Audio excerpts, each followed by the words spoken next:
On Thursday, the 7th of February, 1963, the evening newspapers across Australia carried banner headlines over the story that unmasked Ivan Skripov to the world as a Soviet spy.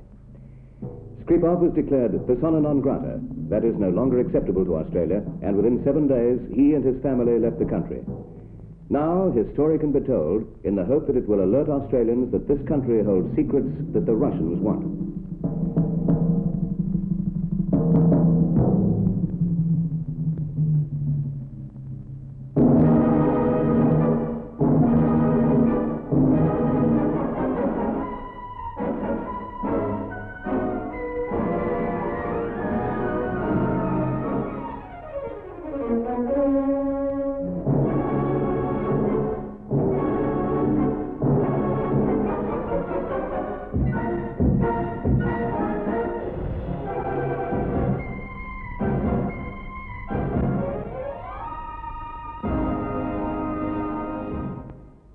Canberra, Australia's growing capital city, where are located all the embassies of the countries with which we maintain diplomatic relations. And to the Soviet embassy in 1959 came Ivan Skripov as the spearhead of the new mission to reopen diplomatic relations between Australia and the Soviet Union, broken off in 1954 after the defection of Petrov. Here is the new First Secretary about to make his disarming speech on his arrival about what he hoped to do in Australia. We are very glad to come here to this country and have the opportunity to see the people and their way of life. We shall do everything in our power to help development relations between our two countries for the benefit of both our states. This is the friendly front. Behind it is a widespread espionage network with communications designed to funnel our secrets and, if it can get them, the secrets we hold of friendly nations back to the Soviet Union. The person who revealed this espionage setup to us was Vladimir Mikhailovich Petrov, Soviet diplomat who was, in reality, a colonel in the MVD. Vladimir Petrov and his wife sought political asylum in Australia in April of 1954. The Petrovs told their story to a Royal Commission on Espionage convened in May 1954.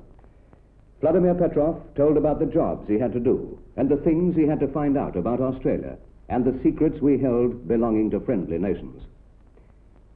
Here are some of the documents listing these jobs handed over to Australian authorities by Petrov on his defection.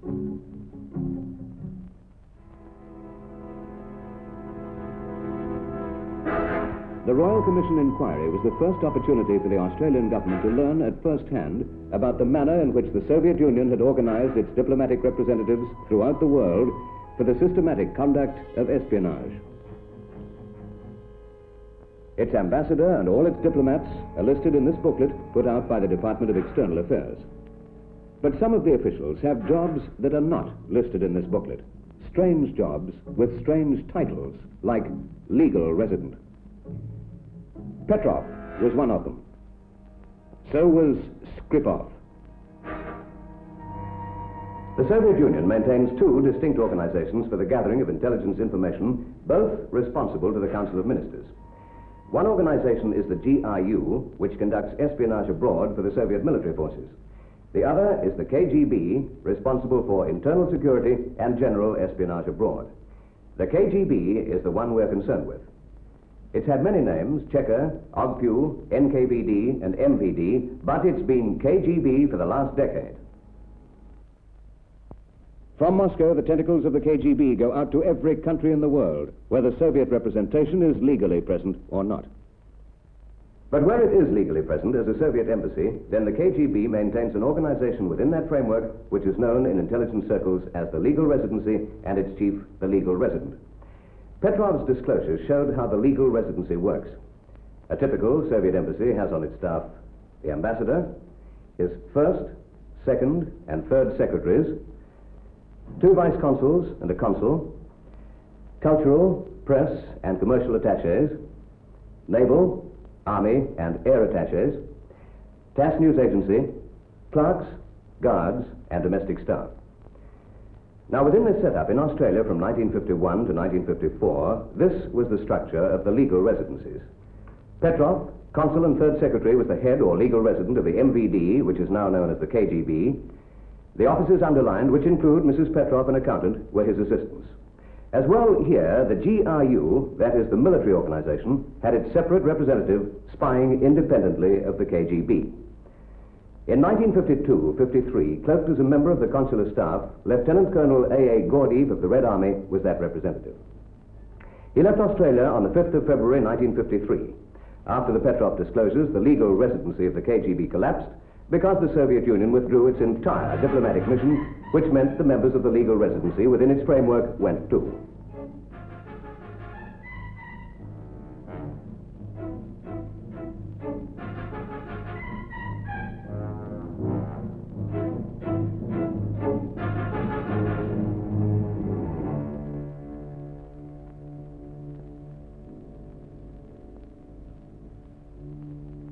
But the Soviet Union has other access to a country, whether it has diplomatic relations with it or not.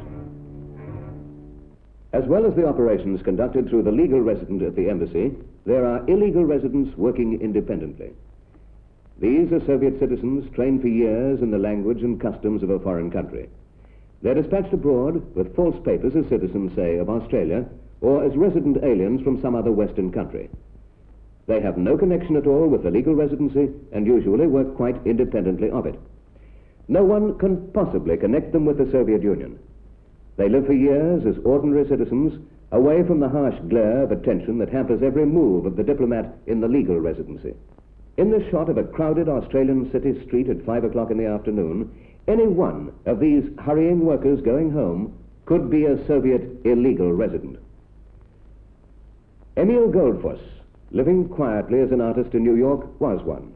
His true identity, Colonel Rudolf Abel of the KGB. Gordon Lonsdale, holding an office job in London, was another.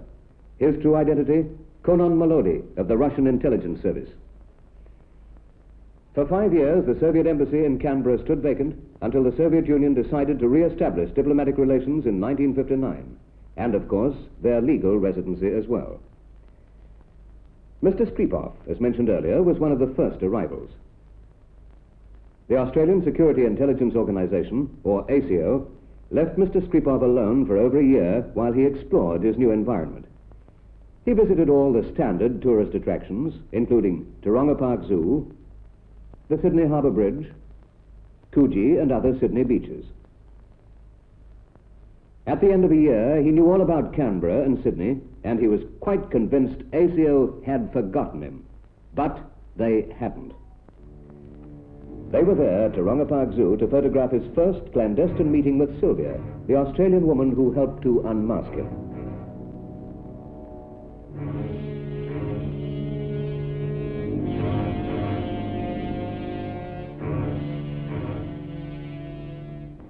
I am Sylvia. When I first met Ivan Skripov in March of 1961, I didn't know that he'd been in Australia almost 2 years. I didn't know what he was really doing.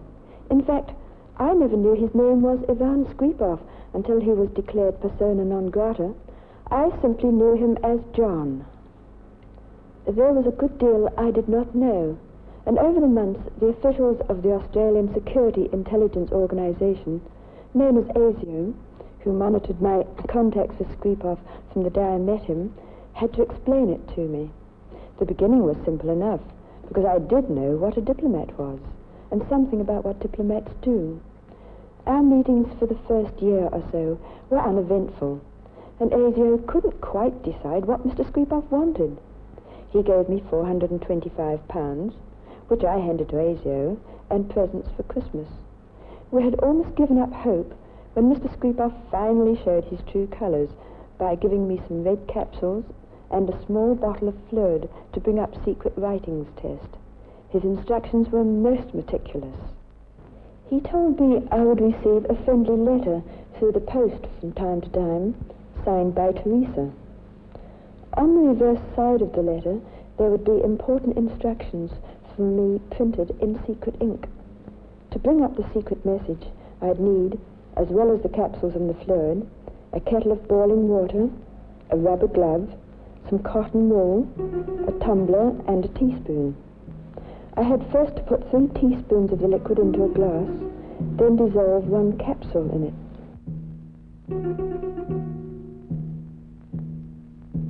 The liquid is colourless, suspiciously like vodka as a matter of fact. I was told, before applying it, to steam the letter, but I think Mr. Skripov must have got his instructions from Moscow mixed up, because it works just as well if you don't steam the letter first. The glove is necessary when handling this liquid, because if it gets on the skin, it will turn it purple. The letter is swabbed, then steamed again.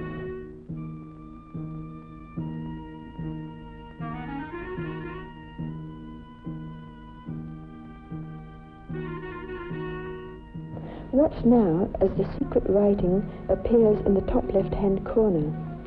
Actually, his first letter was only a test, so I could practice bringing up the secret writing. In March 1962, Mr. Skripov asked me to go to a water meter near Sydney Harbour Bridge. Here is a part of the secret recording made as he gave me instructions. You go along the brick wall. I know that, yes, I know that wall. Yes. So Sydney Harbour Bridge and Sydney Pavilion and as a lookout would be the entrance from the left-hand side, you see. But anyway, that's Sydney Harbour Bridge, you see what we made.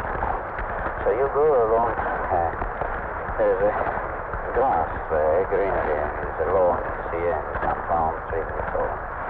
Then I went to the meter, as directed, where I was told I would find a small object attached to a magnet, which I was to take to him. It was planted to test me, to see if I was really to be trusted. One end of the cylinder was partially unscrewed. If I had unscrewed the cap further to open it, it would have released a mechanism you can see here in this diagram and destroyed the contents.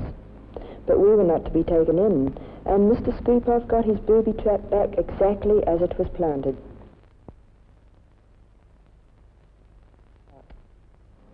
The next test was much the same. I got a letter signed Teresa with a message in secret writing on the back, sending me to the Macalone Stairs in Woolloomooloo. Here I found another container, a different type this time, with a magnet underneath partially pushed aside.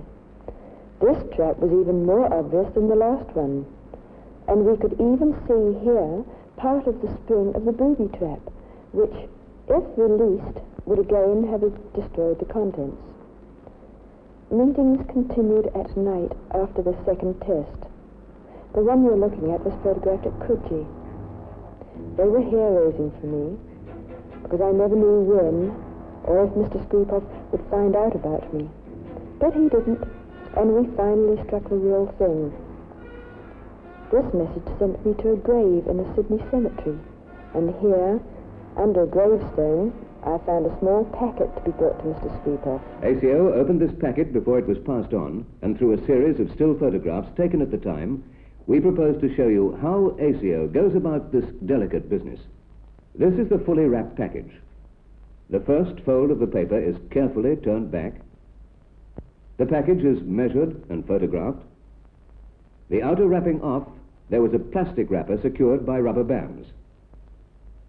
This plastic wrapper was a bag, and inside was this further paper wrapper. Inside again was a wallet. Inside the wallet was an ordinary Canadian passport issued to a Mr. Andrew Hoo-ha, who was born in Czechoslovakia. And loose inside the passport was this photograph. This is a high-ranking officer of the Soviet illegal intelligence network, just like Rudolph Abel and Gordon Lonsdale. Possibly, he was living in Australia late in 1962, but we don't know what his name was. When his picture was put in Hoo-ha's passport, he could travel as Andrew Hoo-ha.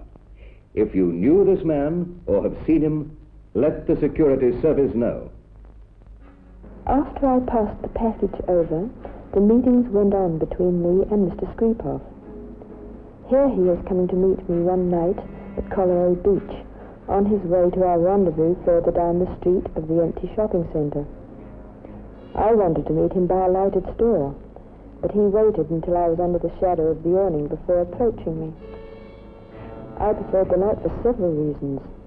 First, I knew we were being photographed, but also it seemed more comforting.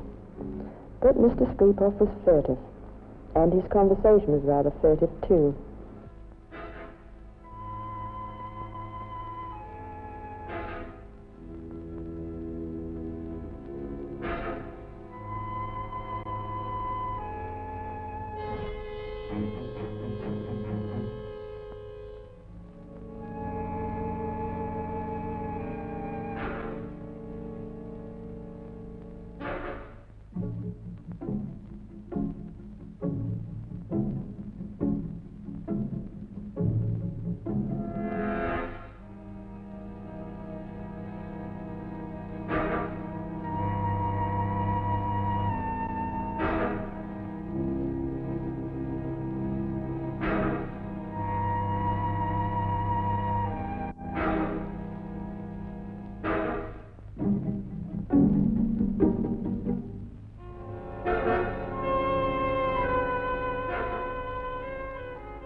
We went to this restaurant for a meal.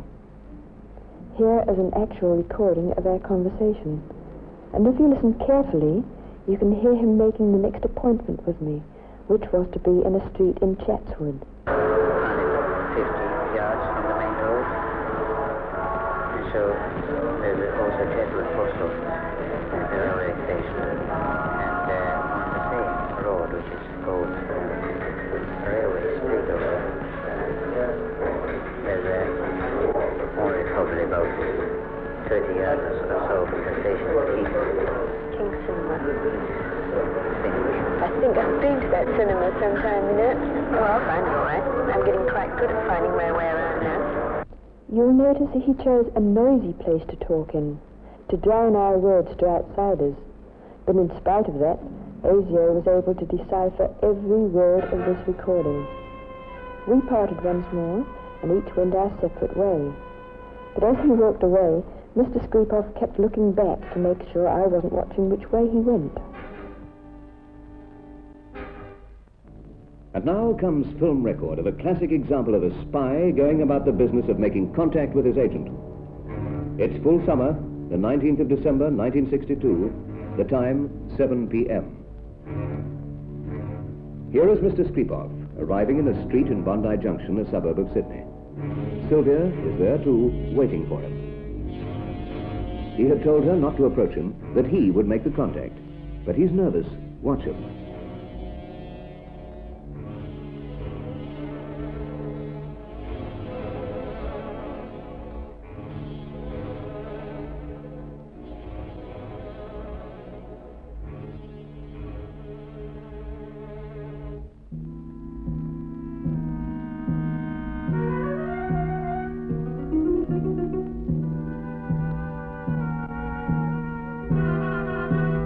So here they are, close, but not close enough, playing out high drama in the dusk of an ordinary suburban street. Around a corner, out of sight, the contact is finally made.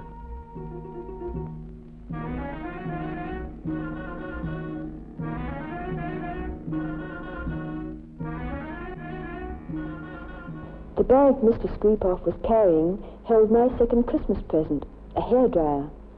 And tucked inside it was a small package I was supposed to give to a man in Adelaide on the 29th of December. This man was a Soviet illegal intelligence operator.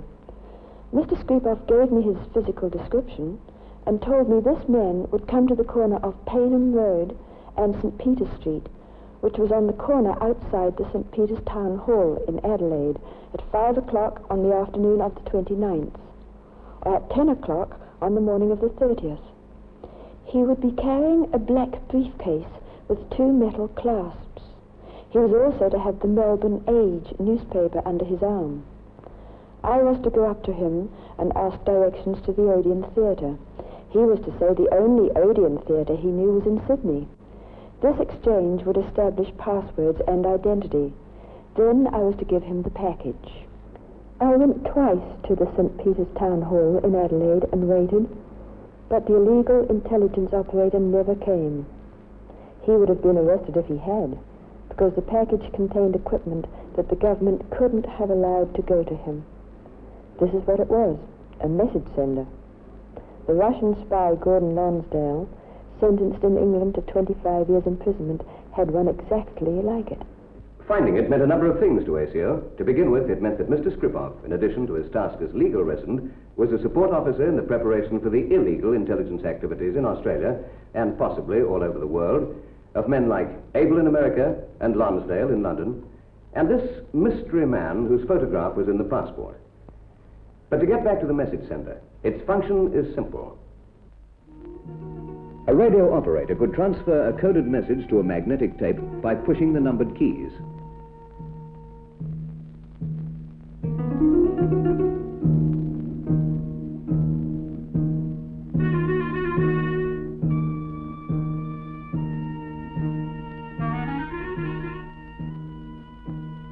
The tape is then rewound, and the message sender is connected to a radio transmitter by this plug. Call-up buttons are pressed, and then by turning the handle, a lengthy coded dispatch can be sent out in split seconds. So short a time that radio direction finders could not locate the transmitter. This is how it would sound.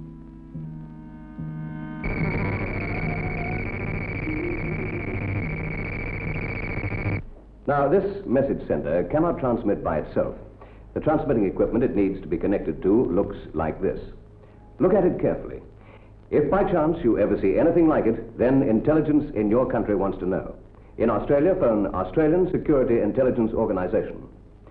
There's not one part in this message sender that indicates it's of Russian origin. There's nothing about it that would arouse suspicion if it were accidentally found or seen. Even the paper in which the message sender was packed was a torn-up copy of the Illustrated London News, a conservative magazine that suggests upper middle-class Britain, certainly not Soviet Russia. But notice how it has been used. This is a film of the message sender as it appeared when ACO unwrapped it, padded into its box with the torn magazine pages. Now look at the way the paper padding is folded to reveal the instruction, "Await her arrival, greeting her with every sign of pleasure and recognition." A most precise message, yet all it is to the ordinary person is a piece of folded paper. Sylvia's next meeting with Mr. Skripov to report on the Adelaide assignment was on the 5th of January, 1963. Here's where I met him for the last time, at the Maribunda shopping centre in Canberra. He wasn't particularly upset when I told him that the man hadn't shown up to get his packet, which ASIO were holding. He was far more upset that I didn't have something for him from this person. Mr. Skripov told me to hold on to the message sender. Moscow would no doubt have sent new instructions to Skripov for further meeting with the illegal. A fortnight later, he sent me a letter asking for another meeting. Moscow had presumably decided to pass the message sender to the illegal in some other way because Mr. Skripov wanted his package back. I didn't go to see him. He sent another letter, and then another, pleading for a meeting. But the story had ended now. The government could not give him that message sender back. I had said goodbye to Mr. Skripov, although he didn't know it.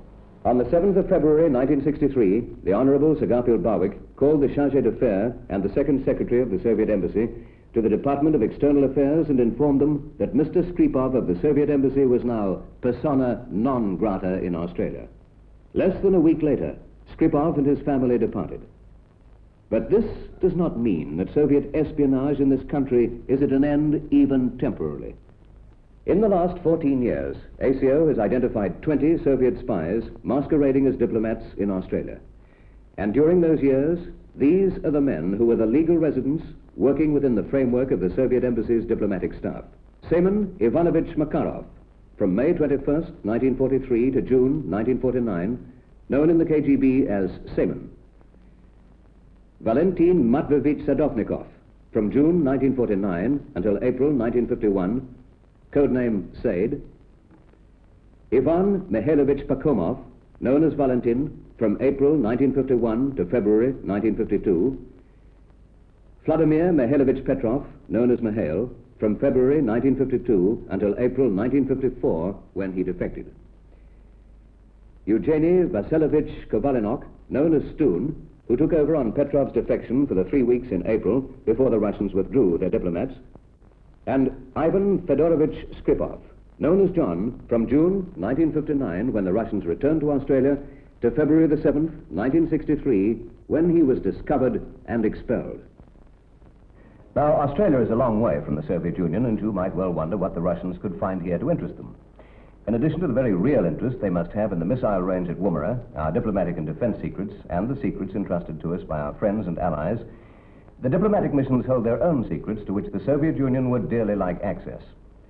We must remember that Soviet espionage is worldwide, and seemingly irrelevant pieces of information picked up in unlikely places could mean a great deal when fitted into the jigsaw pattern of the whole. We know that during 1962-63, some 74 Soviet diplomats in 21 nations were declared persona non grata for spying activities and were expelled by the nations concerned. These were diplomats enjoying immunity from the laws of the countries in which they operated, members of the legal residency. How many more illegal residents must there be still operating? So the menace against us is real. Don't make Australia the weak link in the chain of Western security through indifference or carelessness. The security of this country is your security. Its secrets, your secrets, designed to protect you. If you know some of them, guard them and keep them. For on the strength of our security, within the overall security of the West, depend our very lives.